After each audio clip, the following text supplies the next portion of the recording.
debt service fund is a separate fund, and the idea here is that the community doesn't vote on annual debt service payments. The vote on the referendum was a vote to make those payments over the next 15, 20 years. So that's why it's not subject to annual vote, because you can't vote it down. We were committed to making those payments. But it is a separate fund, and that's an important distinction. Under the Energy Savings Improvement Program, they said, okay, school districts can't pass a referendum. Here's what you can do. You can issue bonds, okay, and you can use the proceeds of those bonds to make energy efficiency type improvements. Nothing else, just energy efficiency type improvements. Here's the catch. It's not going to be in the debt service fund. It's going to be in your general fund, subject to the 2% cap, back to the 10 million. The idea being that what you save in energy, you use to make the debt service payment, and you in theory break even on that. So there are certain eligibility and there's some nuances to that, but that's the general concept. So yes, Mr. Moses. Question. If we lease out the space on the roof, who's responsible for the care of the roof? The roof or the solar panels? No, if we're leasing space on the roof for solar power, who's responsible for the roof? In other words, if it's a leak or whatever. Oh, that's us.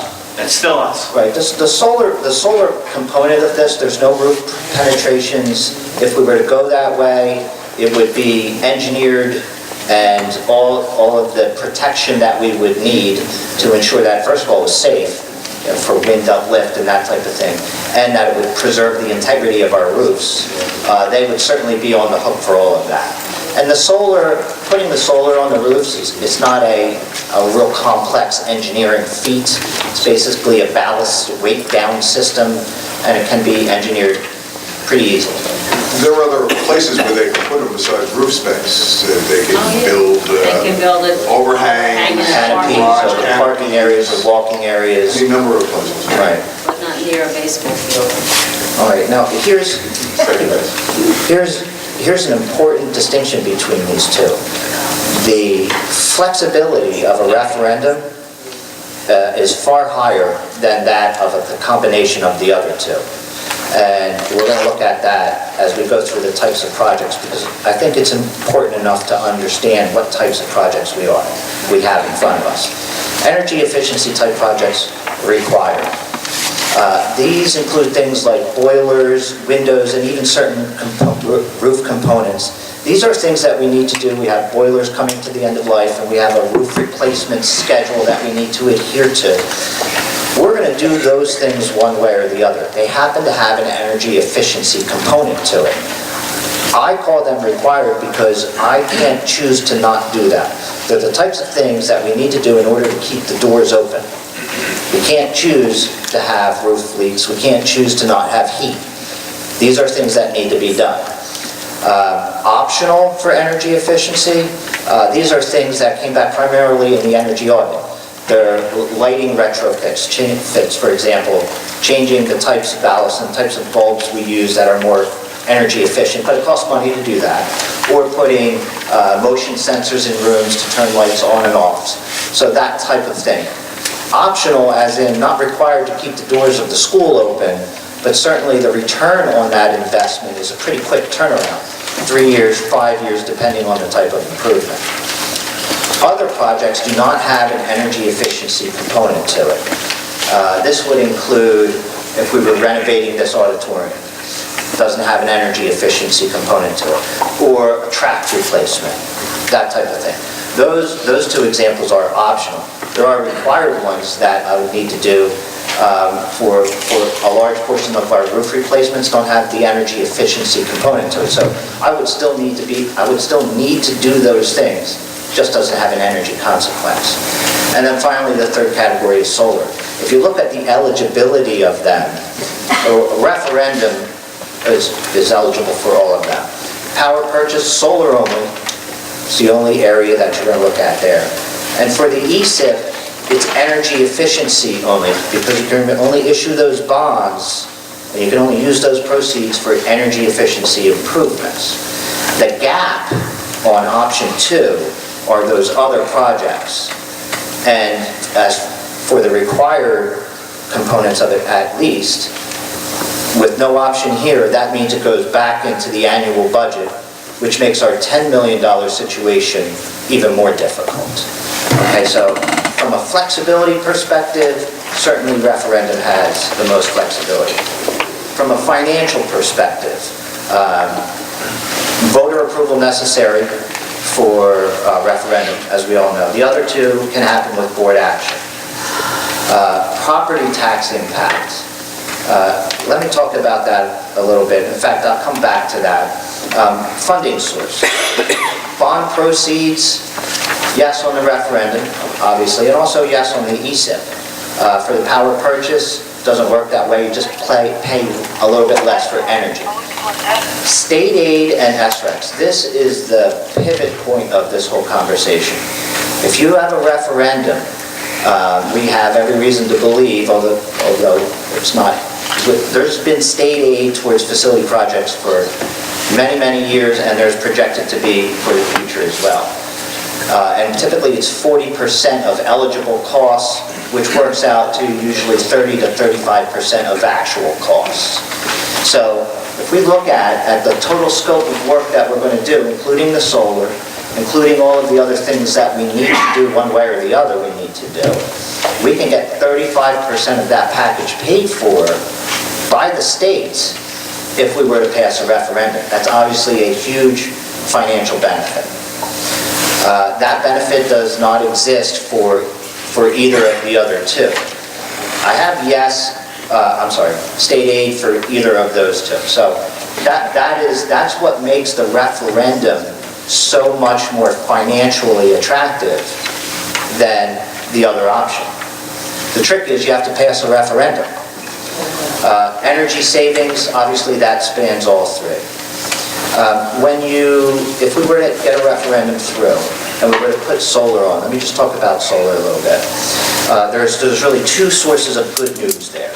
The first is lower energy bills.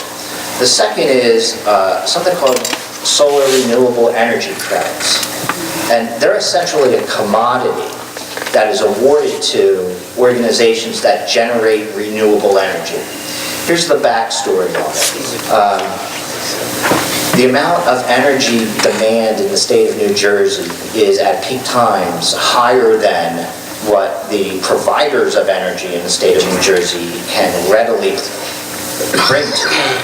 So you get brownouts, blackouts, that type of thing. The cost, the capital to build new energy plants and that type of thing is very expensive.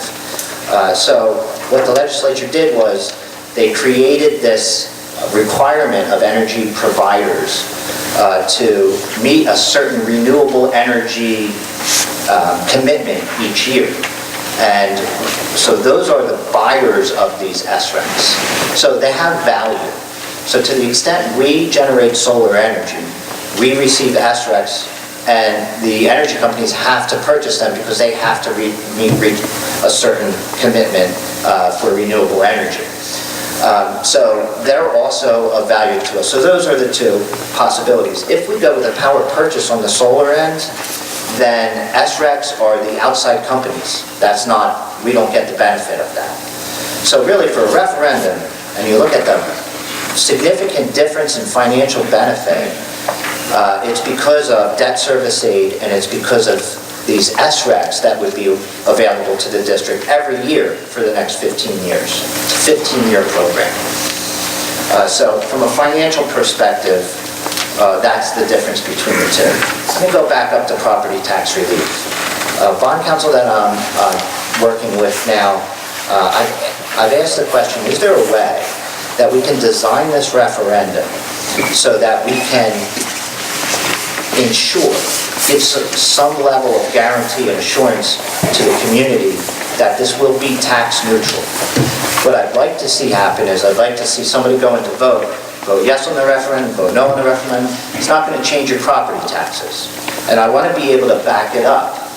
So the concept is, and we're looking into whether or not this is permissible, is to dedicate the SREC/energy savings revenue to the debt service fund, not the general fund, dedicated to the extent that it offsets the debt service payments. That way, I can guarantee it being tax neutral for the life of the bond, and the benefits to being able to do that, the savings of those, the energy savings and the SRECs together, will not only cover the cost of the debt service, they'll also give us the capital we need to do those improvements over the next 5 to 7 years. And on top of that, another $1 million plus, the preliminary figures show, towards our $10 million situation. Whereas if we go with option 2, it's not nearly as beneficial. Again, no tax impact. I want both options to have no tax impact. So if we can design it that way, and have option 2 would be, we get some benefit, but it's not even going to be enough to cover the things that we need to get done over the next 5 to 7 years on, for the facilities, that boilers and that type of roofs, that type of thing that we have to do. So there are the two options. Referendum, more flexible in handling it. We believe it can be designed to be a guarantee, an assurance that it's tax neutral, takes care of what our facility needs are for the next 5 to 7 years. Solar, green, there's an instructional opportunity there, and a benefit in addressing our budget deficit. We're option 2, which falls short of that. Mr. Placido. Are there any radiation issues involved with this program? After we authorize the pre-referendum services and we get all that engineering done, I'm going to bring professionals here to a public board meeting to explain the entire thing in detail and answer any questions that you would have. I'm not aware of any. Would the company that you contract with ordinarily take on the financial responsibility of due diligence, whatever testing has to be done, etc.? So how it usually works?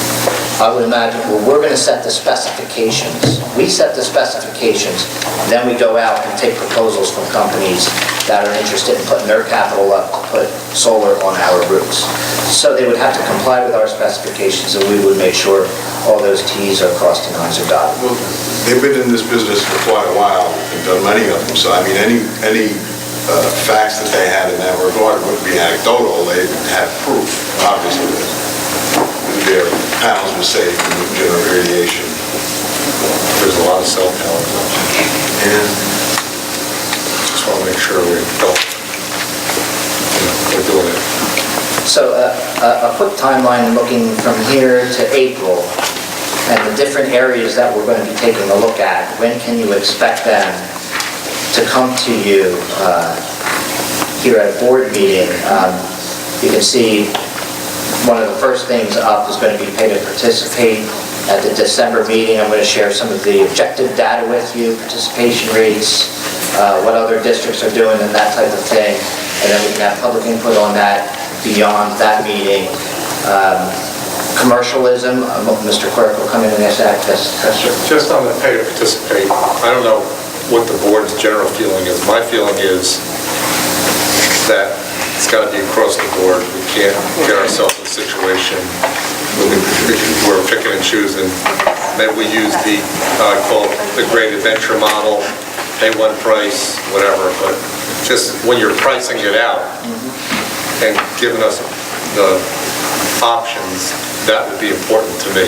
Yeah, we've done a fair amount of work on, the SECAs have done a fair amount of work on this already, and we have good data on cost and participation, and the thing that we think is important in this process is to define the product so that, and while defining the price, so that when somebody agrees to enter into the pay to participate Great Adventure, they know what specifically exactly what will be available to them, so they can make the right decision for their family.